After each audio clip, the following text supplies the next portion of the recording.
Now then, we said about setup, making sure your posture is a little bit more dynamic or sort of straighter with the back. It's not sort of standing up with the back to make it straight. It's about making sure your spine is more tilted. So in some ways, you're pushing your hips backwards and your shoulders are going forward. So your back is sort of leaning this way more. Yeah. You want to point your chest really down to the golf ball. Yeah. If you're too upright and then you just bend your knees more, A, you'll struggle to reach the ground, and B, you'll end up just struggling to release and rotate the body, which is what we're trying to do now. So, but backswing wise, as we said, was pretty good. Taking the golf club back. Now your posture's a bit better.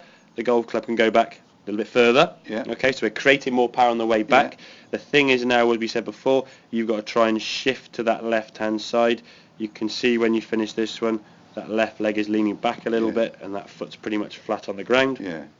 Whereas this one, we sort of put that line now through your hip. You want to try and move through that green line, as you can see there. That left pocket now moving to the left. You're moving onto your left foot. Your right foot now is sort of moving towards the front foot. And as you twist through there now, a lot more weight favouring that front foot, the back foot up on its toe now, and you're more in a more vertical position. So because of that change of body movement, the club is coming into the ball here and then working round, as opposed to going that way off the back foot. If you play off the back foot with a lot of your shots, you'll tend to either top the golf ball or pull it, because you're just getting further from the ball and swinging left. So power, of course, exactly, because your power is going to come from the ground up. Okay. If you move to the left from the top of the back, so you can release all the power you stored, that shift there, so that movement to the left side, you can see the sort of the blue cone there behind your left leg sort of starts disappearing as you sort of start bringing that golf club down as you move to that left side and transfer it forward. Where this one, okay, we get to there, that blue cone's still kind of visible there, and it doesn't sort of change at all. Your left leg just sort of pulls back, your hip sort of pulls back and away. And I think that just results in the pull shot, a weaker pull shot, or if when you first start the few shots, that sort of toey one off the side there against the wall there. So for me, I really think setup-wise, one thing statically, get your spine angle a little bit more over the ball, so you're more sort of pointing down. That's with all clubs, obviously. Each club, as it gets taller, you'll get further back from the ball, but as the clubs get shorter, you're going to lean forward. The other thing as well, when you go on the golf course, now the Bridgend course for me is fairly flat, I've driven past it, but there will be a few elevations or banks you may be on, so if the ball is above your feet, you need to move and stand more upright, so your shoulder's the same distance from the golf ball. As the ball then goes the other way, you need to lean over the ball a little bit more. Okay, so it's getting yourself in a position where your spine angle is in the right distance from the golf ball, basically. Okay, once you got that good setup position, now your hinge of the wrist, I got to say, is looking great. You're hinging the wrist nicely. You're keeping the hands away from the head from last lesson. But that club is sort of right in here and sort of collapsing by your shoulders there. So your backswing is great. It's now that movement to the left side, getting onto that left. You see a lovely strike there, impact, and then transferring that weight through up onto the front foot. So does that make sense? Then? It so does.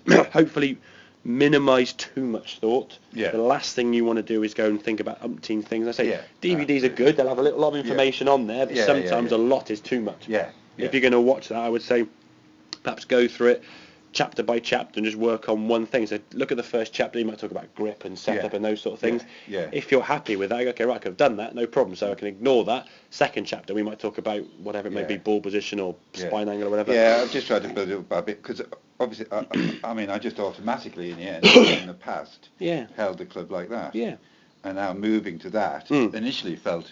It would feel strange, wouldn't it? Yeah, exactly. Which is why I always change the grip last. If it's your last resort. But if it's a feel of comfort, you feel better that way, or it feels more strength. It just feels better on the wrist. Exactly, and there's nothing wrong with that. Okay, the people who've played in the Ryder Cup with baseball grips. So it's not as if it's a bad grip. It's just not the most common grip. I mean, it's wrong. I mean, Jim Furyk, who swings it all over the place, grips it with two fingers that way. So is that the wrong grip? I mean, Dustin Johnson grips it with a real.